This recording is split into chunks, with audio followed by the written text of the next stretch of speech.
Hello, everybody. Welcome to the Scumdogs Kennel. I'm your host, Chris Williams, and tonight we're going to be looking at, cryptids, the Storm of Cryptids, aliens, monsters, all you want in this live stream, so come and watch me. Tonight we're going to be looking at, There, I made sure I was streaming on YouTube.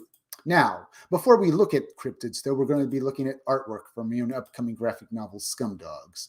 Okay? So just give me a moment and just go to share screen. Here is my extreme comic book cover. This comic book is this cover, the Scumdogs, the cover for my graphic novel Scumdogs is basically to, harken back and bring you back to the 90s with the extreme comic boom that happened back then. Now, Scumdogs, the name of my graphic novel, it's a parody book. I parody the cartoons from the 80s and 90s and any other time I wish. You'll see a lot of characters in this book that will remind you of being a kid when you were young. Only it's going to be far more extreme and far more funny because it's complete morons and idiots in this book, folks. Now, the Scumdogs, they used to be pro athletes because in the future, because of transhumanism, transhumanism being the fact that you can alter your body with technology and become immortal or at least a cyborg. Well, because of such technology, as well as magic, the Scumdogs transform themselves into monsters that compete in sporting events known as the Scumdog Sports. They're called Scumdogs because they were scum and dogs for basically trading in their humanity, trading in their humanity for money. They wanted to be rich and famous, so they transformed themselves into monsters. But what happens when they get banned from sports? Well, the Scumdogs decide to take over the universe. Now, they're led by Deathmug. He's the purple guy with the metal mask over here. He's based on various villains from 80s cartoons. As you can see, he's got a skull face like Skeletor from He-Man. His face is literally a skull like Skeletor from He-Man. But if you notice, it's also a metal mask. It looks very much like the masked Cobra Commander from G.I. Joe War. You know, Cobra Commander, the leader of Cobra, the villains from G.I. Joe. So, he's an arrogant, overblown dictator who wants to rule the world. That's Deathmug. Will stop at nothing till he rules everything. But unfortunately, he's also a complete idiot. Then again, he's also fighting his archenemy, Buick Starpoon, the guy with the pink pompadour hair over there. Buick Starpoon is also an idiot. He's one of those macho military type of characters that never listens to anyone's opinion nor ever asks for help. And because of it, him and his team, the Wild Rangers, constantly keep getting into it in fights with the Scumdogs and nearly getting killed. But don't worry, the Wild Rangers usually fight their way out of it. Unfortunately, because they're idiots, and this is a parody book, they do a lot of damage to the surrounding area, pissing off a lot of people. Now, Buick Starpoon, as you can see, is based on various heroes and villains. Well, he is. He's based on Duke from G.I. Joe, as well as Captain Kirk and Han Solo. You can see in the way his uniform looks in the Space Forces, his Wild Ranger uniform, how it looks like something from Star Trek. That's because he's also a parody of space opera kind of characters as well, like Star Trek and stuff. Now, the other members on this cover who are part of the Wild Rangers are also wearing similar uniforms to Buick Starpoon, so you can see them as well. And because they're all G.I. Joe parodies, that means they each have a military specialty, something in the military that makes them special and makes them able to fight the Scumdogs. Either they're skilled soldiers or pilots, or maybe they're spies. You get the idea. Over here, we have this guy with the mohawk in the darker blue and white uniform. His name is Roadhog. His military specialty is that he's a soldier. He used to be part of the United States Army. Then he joined the Space Forces and now fights the Scumdogs. Then you have this bald guy with a gun down here in the lighter blue uniform. His name is Beach Pounder. His military specialty is that he's a Marine. Then you have this guy back here in the red uniform driving his vehicle, firing off his missiles. His name is Blast Tank. His military specialty is that he's a heavy vehicle specialist, also known as a tanker. He drives around tanks and stuff. Now, this covers one of 3 different variant covers you'll be able to back when my Indiegogo goes live. So you have that to look forward to, too. I work on my book every day, folks, and when it's done, go back it. Here we have Girl Friday. She is another member of the Wild Rangers.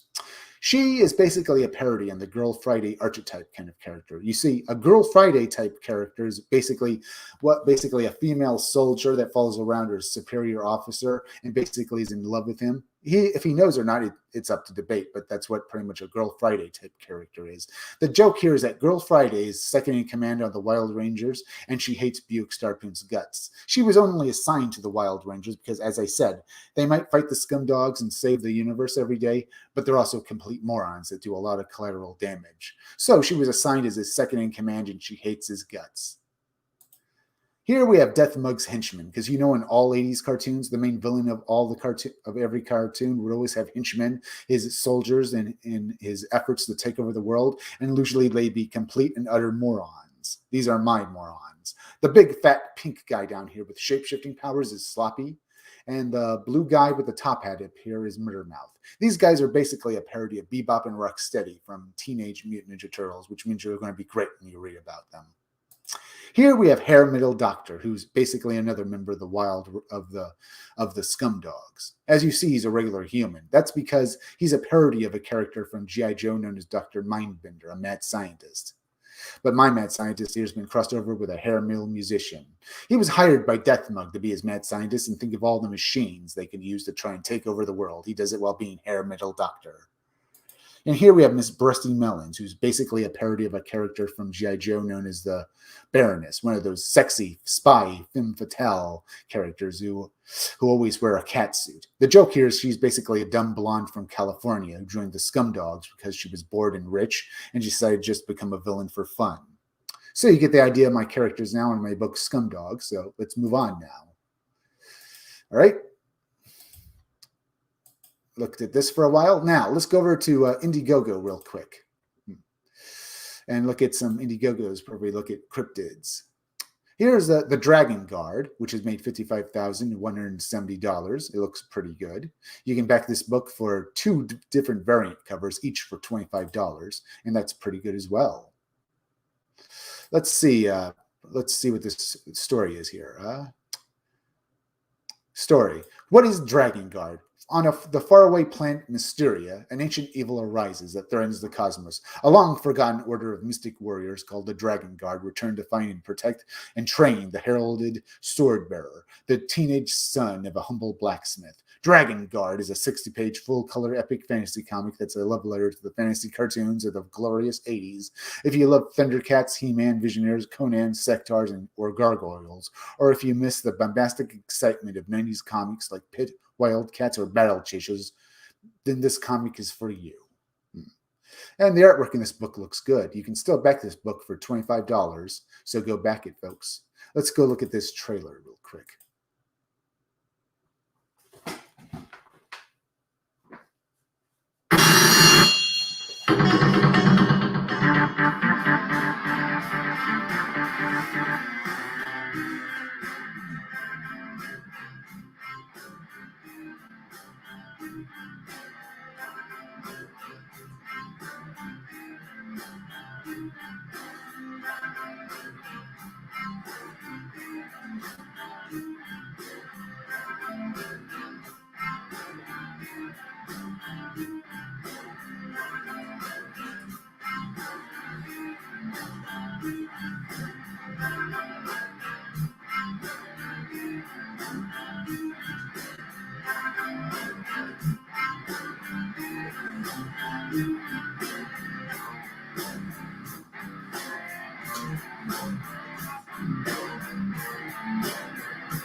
All right. That was the Dragon Guard. Looks pretty good, huh, folks? Go back it. It's up on Indiegogo. Now, we'll get a few more stuff to look at. Now, let's see. Dead End Moon 1, a Wild West comic series about a bounty hunter with magic abilities in search of an undead outlaw. Not bad. Not bad at all. Let's go look at it real quick. Well, maybe. Maybe I'll come back to this in a moment. I want to do something first real quick. Go down here. I wanted to look at Thin Blue Line first. Thin Blue Line is another book from Mike Barron. It's made $21,487. It's got 29 days left. You can back this book for the digital version for $10, or you can get the print version for Thin Blue Line for $25. Personally, I want to get the print version of Thin Blue Line. It's 56 full-color pages, proudly printed in the USA. Now let's look at this trailer. Beginning with issue number 1, Mike Barron wrote Marvel's The Punisher for over 5 years, approaching it as a straight crime comic, without any superheroes, aliens, or robots.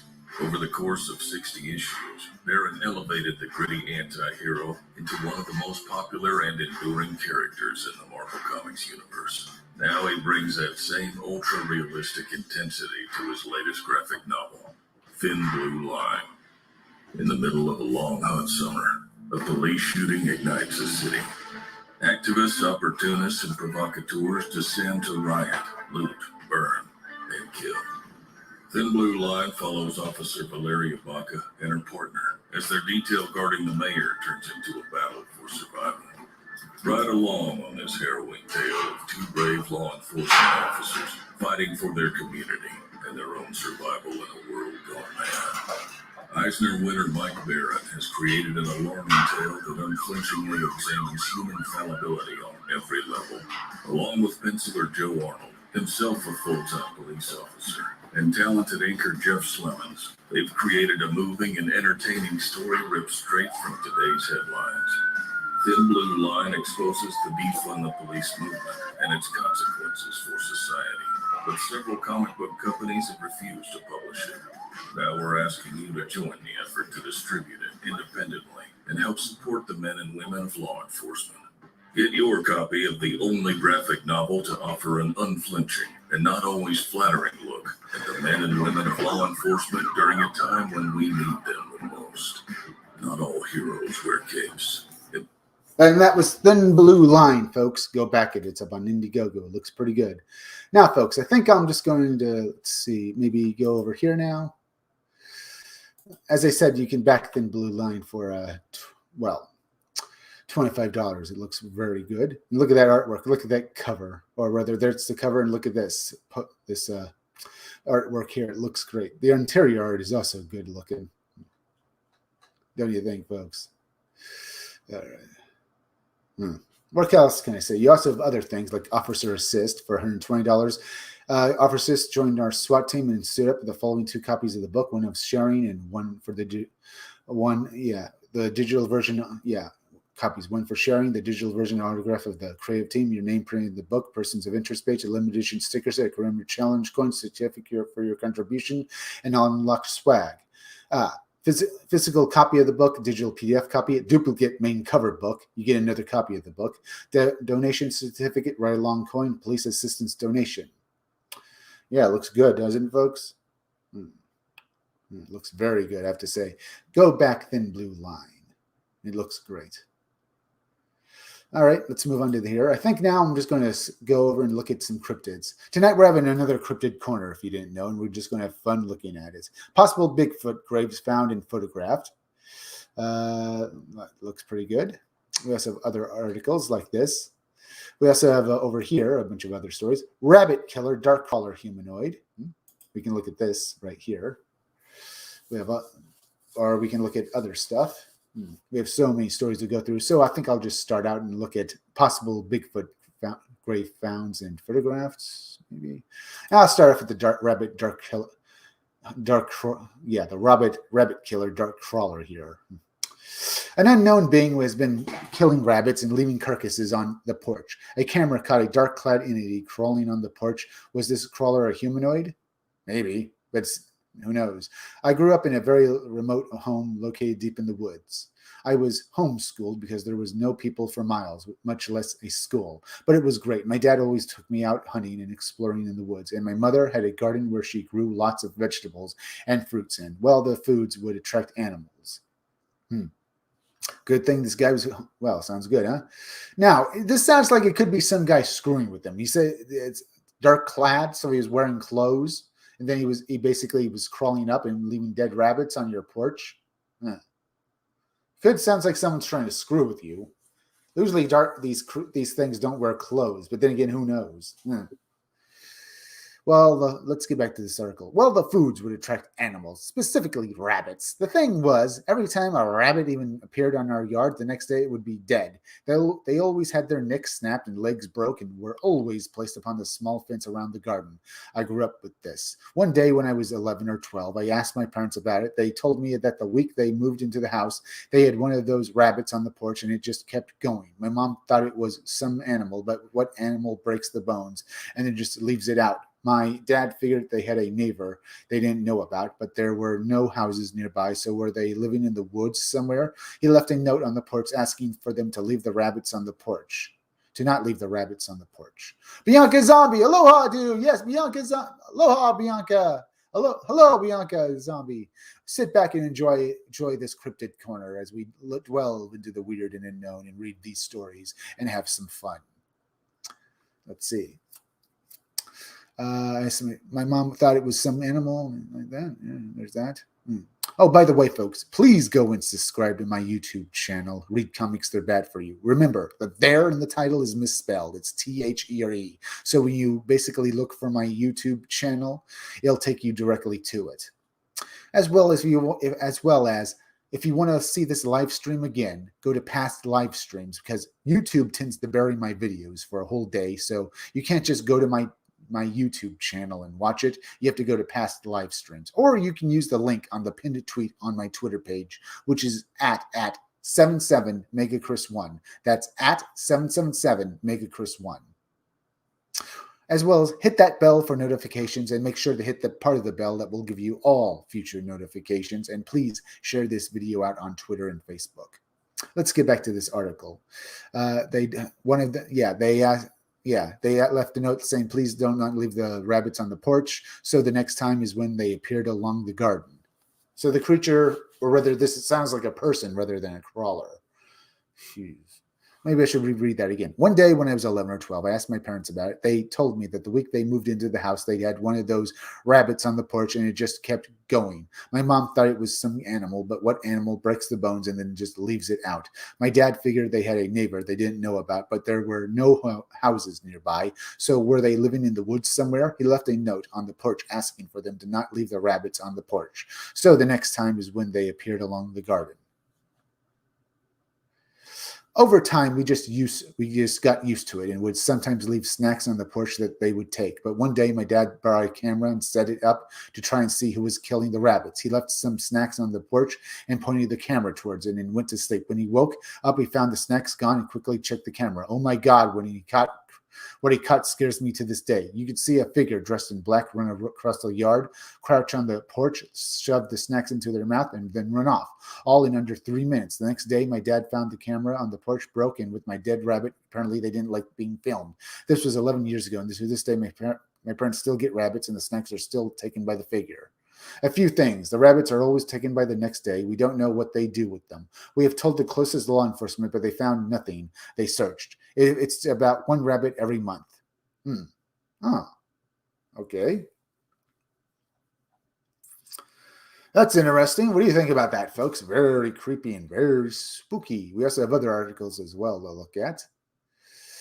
Very spooky. We also have, let's see, Grim Reaper and restaurant Pasadena abandoned tunnel. I think that late night encounter with the unknown. Bizarro white floating mass observed. Late gray crawler humanoid encounter in Norfolk. You could look at this one as well. In Norfolk, United Kingdom. Shall I, folks? Maybe I should go over here first and look at Bigfoot possible graves found and photographed. What do you think about that, folks? All right. All right, let's say this. Let me look over here for a moment. Let's say that later. Yeah, got that here. Yeah, let's look at this article. One of the big questions most people ask when pondering the existence of Bigfoot is why no one has ever found verifiable bones, skins, corpses, or other remains of them after they die. There are various answers given. They decompose deep in the forest before they can be found. This is somewhat true in the case of bears. They are eaten by scavengers, although not all scavengers eat bones. They die in another dimension or are taken to another planet from those who believe the creature is not of Earth. They are cannibal, still tough to get rid of those bones, but they bury their dead like humans. The last one came up in the Bigfoot news feed this week when a well-known Bigfoot researcher posted photographs of what he said could be Bigfoot graves because they were found in an area where he has had encounters. Is this the real reason for no Bigfoot bones? Yes, he answers your questions about digging. As I said, there have been times while out hiking, exploring, or conducting Bigfoot research that I have found or come across what appears to be a grave of some sort. Many years ago, we came across while digging way back in the head of a hollow. We didn't take pictures and, of course, didn't disturb it. This was many years ago, but over the last 8 to 10 years, I have found similar humps of dirt in places that are in the middle of nowhere. Thomas Malcolm, the founder of the Crypto Crew, Cryptozoology and Paranormal Research Organization, and the author of Understanding Bigfoot, Helpful Information and Answers to Common Questions. He was in the news earlier this year with the discovery of a cave in Kentucky with large and unusual humanoid tracks at its entrance. The cave was near where he found unusual broken branches while hunting for deer. So here hunting for deer. American ginseng. This week, Malcolm revealed pictures of mounds he has found on multiple expeditions. Mounds, he says, could be Bigfoot graves. This photograph shows a large amount of dirt and rocks. It is also the one used at the top of the post. There are actually 2 of these that are probably 30 to 40 feet apart. These humps of dirt resemble graves more than many ones I have found. Markham is a photographer and is very good about bringing back pictures of his discoveries. In this article accompanying these photos, you can see them here. Let's look at this, huh, folks? The Crypto Crew research team. Could it be a Bigfoot grave? Let's look at it. Is that it? I guess it could. Look at that, huh? I guess it could be. I mean, the ground isn't really. Yeah, it looks like the ground has been slightly disturbed here and there, but it's covered with leaves. So I guess that would be. If it's a recent grave, maybe Bigfoot's smart enough to cover it with leaves and stuff, so it doesn't look like it just stands out, huh? Very interesting. Mark, yeah. Let's get back to this. He explains that these are just some of the many unusual mounds he's found in areas, most likely in Kentucky, where there have been Bigfoot signs or evidence found. His suspicion that these mounds might be Bigfoot graves comes from the fact that they're often found in groups, and they're much larger than normal human burial mounds. However, he's quick to point out that he's not saying these are Bigfoot graves, and he's done and digging in the mounds in order to not desecrate them if they were. All right. Okay, that's good. Well, maybe. I mean, if there's evidence there, you kind of think someone should go and disturb it to find out. And you just have mounds of leaves there, dirt and leaves. Could be very easy to say that they are Bigfoot graves and there's nothing in there. Could it? Or it's something else. We don't know. But part of me would like to see what's in those graves, you know. He also explains why he keeps those locations secret. Of course he does. The reason many of us do not share these types of things or give exact details is that we know old Joe Blow would want to go dig it up. If and I say if a possible unknown grave was to be dug into and the remains exhumed, it would need to be done by experts with the proper authority. You would want to reserve all that you could of the remains. Good point. However, there are a number of respected scientists in the U.S. who could be called in to inspect these mounds and identify what they really are. Just think what a story that would be. Physical verification that Bigfoot exists and that the species buries its dead like humans do. Could this be done without old Joe Blow, you know who? You are messing things up. Well, will it be done? Do they look like Bigfoot graves? Who knows? It's interesting to think about and talk about, isn't it, folks? What do you think? Do you think he found Bigfoot graves, or do you think he's just blowing it, or do you think he's just blowing steam? Do you think he's just blowing steam, folks, or do you think he's just full of it? I mean, look at these things. There's not much here. It's a slight indentation. I see it, but that could just be naturally part of the ground. I can see it rising up a bit, and that could be a grave dug deep into it and stuff like that. But I don't know. Any more down here? I guess there's not much. But it's interesting to think about. Let's see. Late night encounter with the bizarre light gray crawler humanoid encounter in Norfolk, United Kingdom. Look at this now. Maybe. Lots of other stuff to look at as well. But down here we have a few articles. Mysterious modern dinosaur-like skeletons found in Turkey. You could look at that. So it's literally there now. Do modern tales of dogmen have their roots in antiquity? You could look at that as well.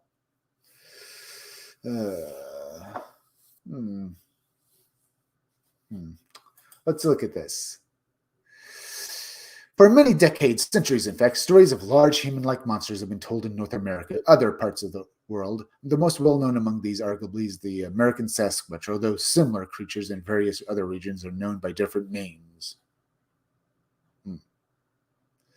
Although larger, hairier, and generally having a more ape-like appearance than humans do, Sasquatch does not strain the boundaries of plausibility like many other purported mystery animals do. Creatures that essentially resemble a Sasquatch are known in the fossil record, and many have gone so far as to attribute its identity to Gigantopithecus blackie. Gigantopithecus, the megafaunal ape known to have existed in parts of Asia recently as the last ice age. However, reports of other creatures have cropped up over the years as well, which suggest an animal not quite the same as Sasquatch and do not easily place within the primate family tree. Since the 1980s, stories involving a creature resembling a large humanoid with a dog-like head have proliferated in parts of the northeastern United States, particularly around Michigan and Wisconsin, dubbed the Michigan Dogman. Alleged reports of this creature date back as far as 1887, recounting an incident where a pair of Wexford country lumberjacks claimed to have observed such a creature. Similar accounts appeared during the ensuing decades, even resulting in a popular song about the creature that received airtime on Traverse City, Michigan's WTCM FM radio station.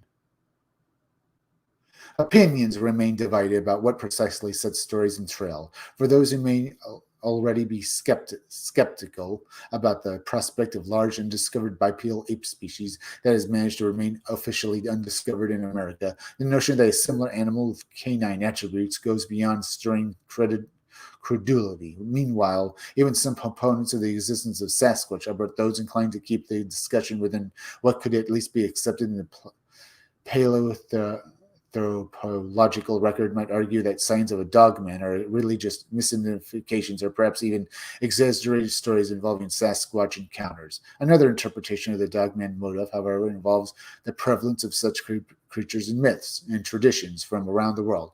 Throughout time, might there be some merit to the idea that beliefs in such creatures in America are but one instance in a much longer series of cultural traditions involving dog-headed or otherwise dog-like monsters bearing human traits, and the theopathic imagery of ancient Egypt and its depiction of various gods. Among these, we find the Jekyll-faced Anubis, a protector of a tomb and god who oversaw the mummification process. Elsewhere, Chinese legends of dog people bearing similarly to Egypt and Nubia also exist, of which Dutch ethnographer to believe that. I thought the Chinese legends were saying that these dogmen were just regular people and they were just called dogs because they were basically hairier than other people. Not hairy as a hair out of their body, they just had long hair or just had beards and stuff. That's what I heard, at least in something. That does the same with berserkers over in Viking mythology as well, just being hairy barbarians.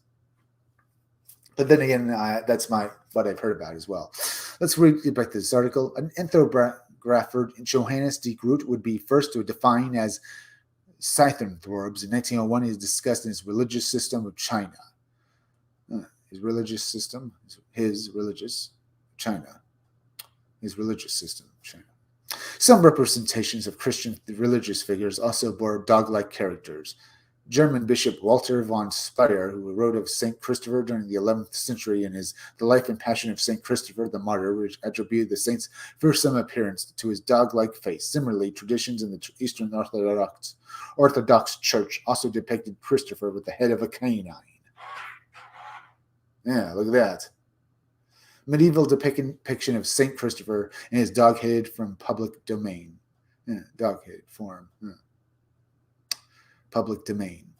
Christopher's atypical body is derived from the accusatory words of the heathen king Dagnus, when the king also calls Christopher the Rarista Rotador, worst wild beast, wrote medieval scholar Arthur J. Russell of the saint's canine appearance. The king's literal reading of Christopher's overlooks the intrinsic virtue hidden beneath the dogman's horrific exterior. At this moment, Dagnus sees exactly what Christopher is, a monster and a threat to his way of being. St. Christopher's body is a body unlike any other because it challenges normative cultural values. Later traditions that became prolific throughout parts of Europe in the Middle Ages involved human-canine hybrids in the form of werewolves. In countries like France and Germany, such traditions had become widespread enough by the early millennium. All right. First millennium.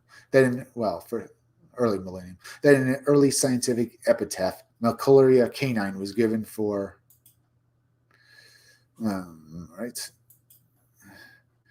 the creatures. A later variation, Demonium lupium, dates back to the 14th century. For the most part, the belief in lycanthropes was associated with Satanism and witchcraft, as noted by Richard Vestergen in his 1628 Restitution of Decayed Intelligence. According to Verstegen, the werewolf presence could be attributed to certain sorcerers who, having anointed their bodies with the ointment which they make by the instinct of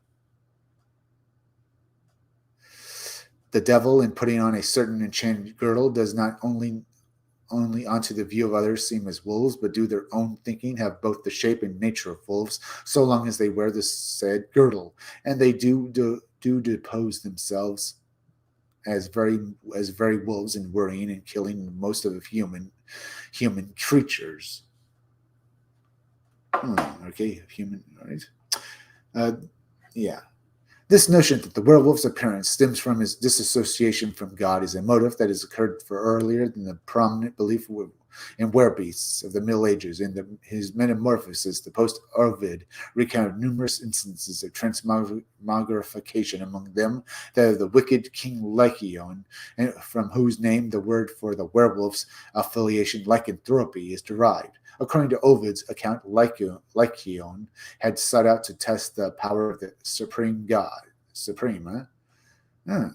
If I got his name wrong of this king guy's name wrong, I'm sorry, folks. The supreme gods. Let's get back to this article. The supreme god Zeus, and chose to do this in a particular vile way. One of a group of officials en route from the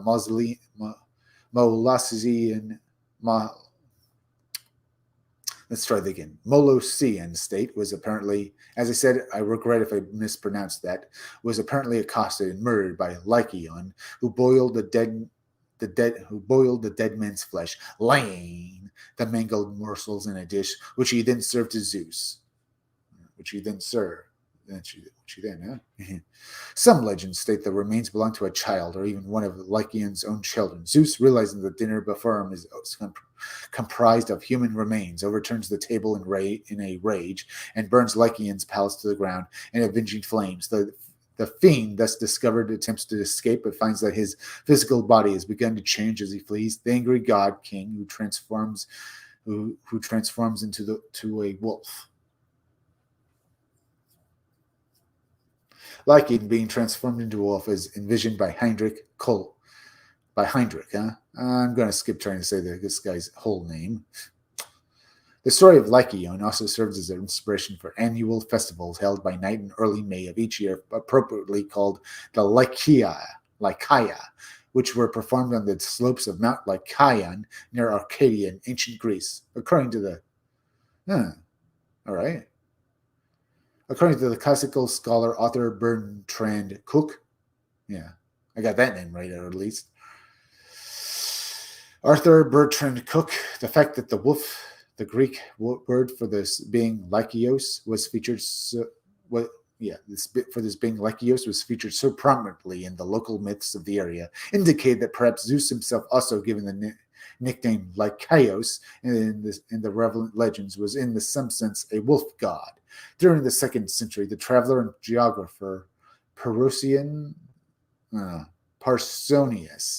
as again, I'm sorry if I got his name wrong, Pausanias recorded the story of Olympic boxer from the Lycaea festival home in Arcadia, who was said to have transformed into a wolf during the annual ritual. The story of this boxer, whose name was Damascius Perzonius, tells us that he cannot believe what romancers say about him, how he changed his shape into that of a wolf at the sacrifice of Lycaean wolf Zeus, and how 9 years after he became a man again. These early classical references are paralleled somewhat by the writings of the Greek historian Herodotus, who also discusses European wolfmen in his histories, described a race of people known as the Nuri that resided in the north around parts of modern-day Berlin. Interesting. This is interesting. What do you think about this, folks? Is it real? Well, we're reading about cryptids here. What do you think about the Dogman in this article here? It's certainly interesting. Let's see. Resided in modern-day Belarus and Poland. These men were said to transform into wolves once every year based on Scythian folk tales. All right. Plenty of similar examples exist in other traditions around the world as well, which doesn't beg the question, do the modern signs of dogmen associated with various Midwestern states have their basis in something else entirely? If so, does that involve the existing traditions regarding creatures like Sasquatch, or do the modern cases from Michigan and other states actually have their roots in antiquity, bearing something in common with the various traditions of saints and other figures who have also been depicted as dogmen since much earlier? All right. That was fun to read through, folks. We also have this article up here to look through. Let's see this.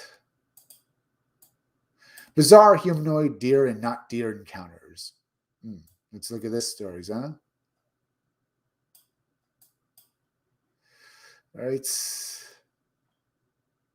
4 bizarre accounts that describe deer-like creatures, possibly not deer. What were these beings? Have you had a similar encounter or sighting? Let's get into this. Maybe try to have a little fun here, try to give these guys a bit of an accent. My first time hearing of not deer was on a video on YouTube. I was half asleep at the time, so the details are fuzzy, but I'm hoping someone can point me towards this story or others like it. I recall that a gentleman started that he was out hunting and saw what he thought were 2 bucks off in the distance. Apparently, he watched them for a moment before taking a shot and hitting one of those bucks with a kill shot. He started that he went down to inspect this kill, apparently expecting that the other buck to have run off oh yeah, I heard about this story, I've read it before. Due to the shot ringing out. As he approached his kill, he noticed the other buck inspecting.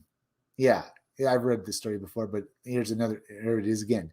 Inspecting the dead one, which he shot. He noted that it was really weird behavior. As he watched, he realized the second buck wasn't a buck at all. It had black eyes that were staring at him. He states that this thing stood up and just stared right into his eyes. The thing was humanoid, and it was standing at least, wow. Yeah, this story. It was standing at least 8 or 9 feet, not including the horns. It didn't make a move or sound, but it looked at him with hate. That's what I read in the other version of the story. It just stared into this guy's soul. His response was to turn tail and run. Whatever it was didn't chase him. It just stared at him with cold hatred. That encounter kind of really enthralled me. Yeah. What do you think about that, folks? I've read this story before. Do you think this guy actually encountered a real deer man, a humanoid deer creature? And basically, it seems to be intelligent. At least it was staring back at this man with hatred for killing its friend. I can understand it. It looks like its friend was killed, and then it stared back at this other guy with hatred.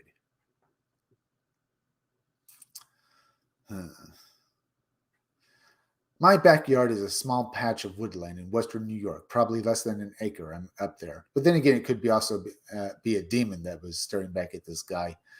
We don't know really. What all we know is that this guy encountered this deer man after shooting a deer. And it looked back at him with hatred. We don't know. We don't know at all. But let's get back to this other part of this article. My backyard is a small patch of woodland in western New York, probably less than an acre. I'm up there wandering around looking for cool things like bottles or discarded shotgun shells when I hear a low, pained well sound, so I call out, hello, and maybe 2 or 3 seconds after I hear it again, but louder and closer, I start smelling like a spoiled meat. So I hold my stick tighter because I was 13 at the time and sticks are badass. The wail was relatively feminine, but I don't hear it again. And I go back to my house, maybe a 5-minute walk away. On the way back, I continuously hear sticks breaking or leaves crunching behind me, not too close behind, just behind. I make it inside and tell my mom about it. She wants me to go back out there in case it's injured. It's an injured animal. Jeez, lady, what if it's something like a big injured dog or something that's angry? Jeez, talk about bad. That's not very smart, lady. What if it's a snake or something? Or I guess not a snake. I'm not sure I'm sure they don't make sounds like that, but it could be any number of hurt animals. And you're sending your son back out there? Jeez. So maybe 10 minutes later, I go back into the woods to investigate, this time with my dad's hatchet. I hear the moan again from the same area and go look now. The area isn't great. There's a wore-down cabin that used to be a boys' hangout way back when. Rotten car seats, nails everywhere, and there's lots of thorn and deer shit. There's also an abundance of trees in the area. However, one thing I noticed is 2 side-by-side, maybe 4-foot long, 2-foot wide divots, maybe a foot deep. These don't play into the not deer thing. They are just there. I don't find any animals, no body, no nothing. I go back to the house and tell my mom I found nothing. Did I hear a not deer? Who knows? It does sound strange that something could have been following you. My cousin and I were on a back road outside our small northeast Texas town coming home from my grandparents. There are white-tailed deer all over the place. This area, and we see them all the time. And this time, my cousin and I pulled up to what looked like a female white-tailed deer. Something was off with this deer, though. It had zero reaction to me honking my horn at it, and when I flashed my brights at it, it seemed unfazed by that also. We started looking at it with a little more interest. When it didn't react to anything, as I started really looking at it, I realized that it looked a little off. The deer-like creature was a little taller than a Great Dane, with legs like a white tail, but it didn't have deer hooves, and its torso looked about half the length of a regular doe. Its head was shaped like a deer, but its head was bit irregularly and had jagged teeth. It really freaked my cousin and I out. Every day in the summer, with good weather, I walk from my house up a trail through my woods to a field behind my house. I go up there maybe 6:30 p.m. to 7:30 p.m. to take pictures and look at the sunset, and I return when it's getting dark. So on my way up, it's very rocky hills, a lot of small pebbles and falling sticks. There's a house to the side and a small shed with just an engine in it. For some reason, just 4 metal rods, a roof and an engine. Don't ask me why, it's been there forever. Anyway, I'm almost up the bend when a deer comes bolting out of the foliage on my left and runs into the field, and I follow it. So I got up to the field, and maybe halfway across it already, it's just staying there staring at me. It was very skinny buck too, big horns, and I could almost make out its ribs, but they were a bit difficult to see. I take a step closer to it, maybe 50 feet away, and it turns and runs. I run a bit more to get closer, and it's all the way in the trees now. It's still looking at me. It doesn't make a sound, just stares. I couldn't tell exactly what it was doing, but I'm quite positive it opened its mouth to say something. I ended up by not taking pictures and going home. And going back to that, going back to where I came from. Okay, that was an interesting little article to read through, folks. All right.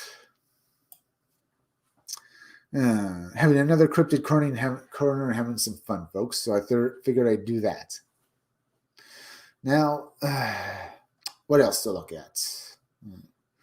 Look at this. Look at this. Grim Reaper, Western Pennsylvania. Bizarre white flame mass, like that. Possible abduction by small pale humanoid in Vernon.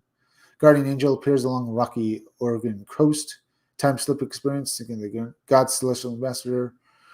Cryptid canine werewolf-like humanoid encounters. All right. Encountered in North England.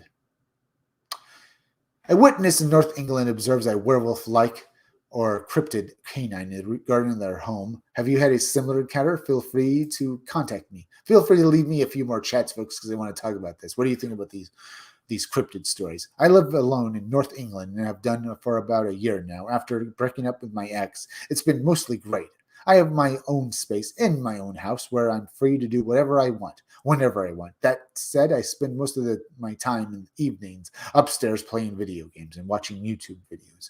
I don't really have a social life, but that's okay with me. I've never felt uneasy in my own house until about a month ago when I went to the kitchen at night to make a drink. Now my kitchen is overlooked by my overgrown garden, which is in turn overlooked by some woods. It's a rural neighborhood, and it's very quiet at night, which makes it a friendlier environment for some wildlife to come out. I'll often see foxes and deer, and I've been woken up at night by the scream of a fox at 4 a.m. once, and they like to hang around outside the front of my house because there's easy access from there to the back garden and then into the woods. My kitchen was this big window which looks right into the garden, but at night when the lights are on, I can barely see more than a few feet ahead of the window, as it acts like a sort of mirror. Well, on this particular night, the few feet ahead of me that I could see was all this thing needed to make itself visible to me. I hadn't noticed it until I looked up and out of the window after making my drink. It was a bipedal creature, skinny but very tall, with hind legs, and had no hair. It sounds ridiculous to say this, but yeah, that sort of sounds like the werewolves from Harry Potter, doesn't it? Huh? Sort of looks like that. But it looks similar to the werewolf Lupin transformed into in the Prisoner of Azkaban movie, only taller and more humanoid, and its mouth was tiny but protruded. Yeah, similarly to the canine, it had no ears from what I could see. It just stayed there looking at me with those completely white tiny eyes. Its head was tilted to the side and its bottom jaw was slightly open. I didn't even know how long it had been there. I was in the kitchen for about a minute before I even bothered to look out the window. I just froze. You think you can rationalize what you do in situations like this? But I was frozen in terror. I was telling myself to move. My body felt icy. I couldn't do anything. Eventually, after like 10 seconds, it felt much longer. I managed to move and ran out of the room, not daring to take my eyes off the creature. As I did so, its head rotated to follow me as I left, to the comfort of the upstairs, which was the creepiest thing about it. Since then, which was about a month ago, I've not gone into the kitchen at night save for a few necessary occasions. I'm preparing everything I need before it gets dark and then staying upstairs for the rest of the night. If I absolutely need to go in the kitchen, I rush so that I can get out. That feeling you get when you turn on the lights off before you have to go back upstairs and feel like you're going to be chased upstairs by some unknown entity, that's the feeling I get when I go to my kitchen at night.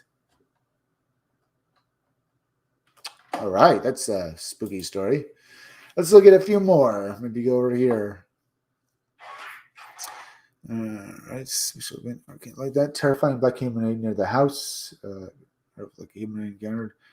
All right, that was interesting. The large black cryptid canine. Interesting. Maybe go back over here and look at a few more cryptid stories. Strange case of remote viewer and underground alien bases. Okay, maybe we'll look at this. How long is this one?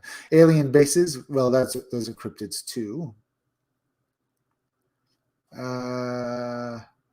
Maybe I can get this done. The psychic phenomenon known as remote viewing is the alleged ability of a human being to perceive information and imagery of remote geographical targets far away without having to leave the room.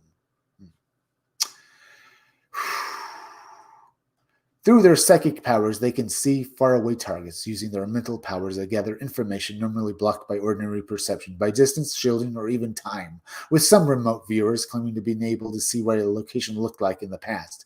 If you're thinking that this might be useful for governments to use for spying, you would not be the first to think that. And indeed, there were programs put in place, especially in the United States and the former Soviet Union, to try and study and utilize these powers in order to gather intelligence on the enemy. One of these psychic remote viewers especially stands out in particular at the time he discovered alien bases underground through his psychic powers.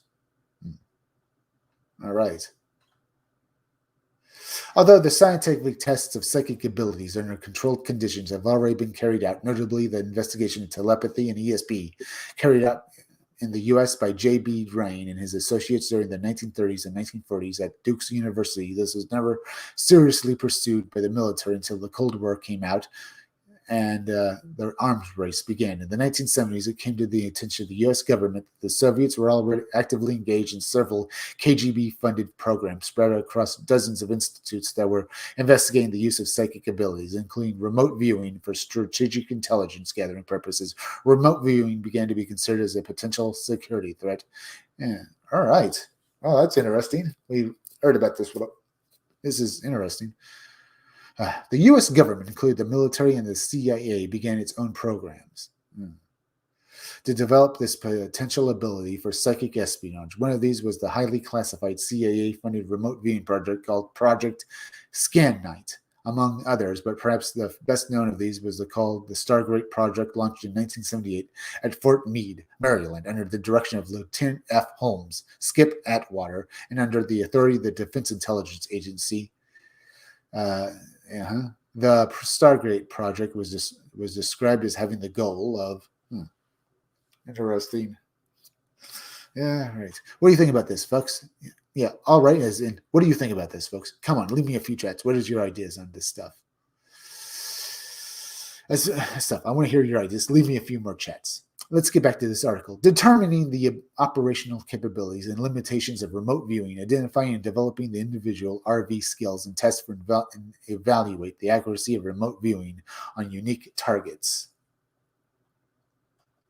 During this program, Atwater worked closely with the physicists Russell Targ and Hal Parnoff, the founder and first director of the laboratories of Stanford Research International at Menlo Park, California. SRI was engaged with their this is the name, Stanford Research International, was engaged in carrying out research on various psychic and phenomenon and parapsychology projects, including ESP, psychokinesis, or the power to move objects with the mind, and remote viewing, among others. And it was far from a bunch of crackpots, with its research published in such mainstream journals as Proceedings of the EIE and Nature, as well as gaining the sponsorships of such groups as NASA, the Jet Propulsion Laboratory, and the Central Intelligence Agency. It was through Penrith that Atwater would find out about a supposedly particular gifted remote viewer by the name of Pat Price, who was apparently considered a psychic treasure in the field. Price had allegedly not only accurately pinpointed the location of a Soviet installation in the northern Ural Mountains, but he had gotten amazing results in test of his abilities under purported scientific conditions. Scientific, huh? One of these tests was a time in 1974 when he was asked to remote view a randomly selected target that was unknown to him. On this occasion, the site was a swimming pool complex at Renakanada Park, just 5 miles away from the radiophysics building of SRI International Labs, where Price sat unaware of which target had been selected. Price was then given 30 minutes to get visual impression of the target site and describe it, after which he said he saw a circular pool of water about 100 feet in diameter and a rectangular pool 60 feet by 80 feet, as well as a concrete block house. Price, who designated it as being a water purification plant, drew up a diagram which included other details such as pumps, machinery, and water tanks. When the site was examined, Price was remarkably accurate, only slightly off at the measurement of the pools, and spot on with a black house. But there were no water tanks and no water purification plants at the time. This was seen as an inaccuracy, but it would later be found that the site had indeed once been a water purification plant back in 1913, and that the water tanks had stored in it at exactly where Price had said they should be, meaning that he had seen portions of this site from the past, also referred to as retrocognition. This is all very interesting, promising, but then there was also all of the damned underground alien base Price kept finding. Yeah, aliens Price kept finding. In 1973, Price claimed to his boss Pardoff that through remote viewing of his time, he had located several different different UFO bases under mountain ranges around the world. One of those was Mount Perdido, laying in the Pyrenees Mountains between France and Spain at 3,352 meters, 11,007 feet high. It is the third highest mountain in the Pyrenees, and according to Price, it held an alien base equipped with 2-mile perimeter adorned with an array of advanced detectors and sensors, as well as harboring several UFOs in its hangar with an electromagnetic field propulsion system. Although base was at Mount Ianagani in Zimbabwe, Africa, Price claimed that this base was a maintenance and tech center for extraterrestrials. He would say of this particular base, the base looks like an overhaul and maintenance unit. I see lots of spare equipment, parts are being welded in a vacuum area with window area, then parts are fused. A grayish white powder is pasted on both parts, then fused. There is a unit that several were working on. It's a tubular grid system for ionizing a layer of air. Interesting. A system for ionizing a layer of air. All right. How much more of this is there left? Yeah. All right. Not that much more. Yet another base was supposedly under Mount Hayes in the remote northwest of Anchorage, Alaska, which was described as being an alien weather and geological center. Price claimed that this base was also responsible for the malfunction of U.S. and Soviet space projects, and he claimed that any attempt to approach the base would be counteracted with electronic warfare. A fourth site was at Mount Zeal in Australia's Northern Territory, which, according to Price, had the most personal and had the purpose of to reinforce BTL implants, transports of new recruits, and overall monitoring function, and as a Homo sapiens introduction point. He also said that he was forced to abort his remote viewing at this particular base because he had been detected. Price also said that there were similar bases on the moon, Mars, and under Earth's oceans. All of the ancient aliens at these bases apparently looked more or less human, although Price said that their heart, lungs, and blood and eyes were different. Price said also ominously claimed that these aliens were using thought transfer for murder control of us, and that they were seeking to infiltrate human society, saying, it comes to mind that these people have infiltrated all government in sensitive portions, not to control government, the processes, or people, but rather to be in positions of power to stop politically any activity that may produce a result that could cause discovery. All right. Altwater was apparently very interested in this remote viewer, but unfortunately Price had died under mysterious circumstances in 1975. Nevertheless, he had some of his own remote viewers try to locate the same alien bases and had some of success, but when one of them allegedly found the one in Australia and described it as having underground tubes, tunnels, and a ball-shaped object, saying, I've never seen anything like it. The other bases remained elusive, but it is interesting to note that they are all known for UFO phenomenon and other anomalies in aircraft navigation equipment. SRI would merge with State Stargate project in 1991, after which the whole program was terminated and declassified in 1995 after a CIA report concluded that it was never useful in any intelligence operation. But there have been plenty of stories like that and that's only what they publicly say. This operation could still be going on underground. Price orbiting it ever since. Yeah, the guy's name and stuff. There is no way to know just how powerful a remote viewer Price was. It had never really officially been engaged or even recognized. All we know from various sources is that he was supposedly a very gifted remote viewer, but whether this proves, that's if he's dead at all. He'd say he died in 1975. I wouldn't be surprised if he went underground with the government as well and stuff. So I think there's a chance of that as well. But then again, I'm only saying that because it just sounds suspicious. Let's get back to this. But whether this proves that the ability is real is up for debate. Also up for debate is whether he really did find alien. Yeah, all right. Is whether he really did find alien bases underground, under mountains, under his alleged skills. There's no way to really know for sure, but the government definitely has such programs in place, and what they really did to uncover, we can only guess at. We can only really guess at. Okay, that was a fun little article to read through, folks. I'm going to thank you all for joining me tonight, folks. Please go into Please go into. Should I look at any more? Nah. Yeah, please go and subscribe to my YouTube channel. Read comics, they're bad for you, okay? Yeah. Anything else? Yeah, never mind. All right. Yeah, please go and subscribe to my YouTube channel. Read comics, they're bad for you, okay, folks? But there, the title is misspelled. It's THERE. Yeah. If you want to watch this stream again, go to past live streams on my YouTube channel, because YouTube tends to bury my videos, okay? Or use the link on the pinned tweet on my Twitter page, which is at 777 megachris1. That's at 777 megachris1. Make sure you're still subscribed. Leave some comments down below. Hit that bell for notifications. Hit that like button for me, because it really helps me fight the algorithm. Hit the part of the notification bell that will give you all future notifications. Yeah. Hit that bell for notifications. Hit that bell. Hit that bell for notifications. Hit that bell for notifications, and hit that part of the bell for all future notifications. And please share this video out on Twitter and Facebook. Also, go and subscribe to the YouTube channels Stitched Together Pics, Robot Co-op, and Creepy Little Book. Remember, folks, I'll be back again tomorrow around 5 o'clock or 6 o'clock or p.m. or maybe 11 or maybe 8, 9, or 10 o'clock p.m. for another live stream. So, yeah, I'm Chris Williams from the Scumdogs Kennel. Thank you all for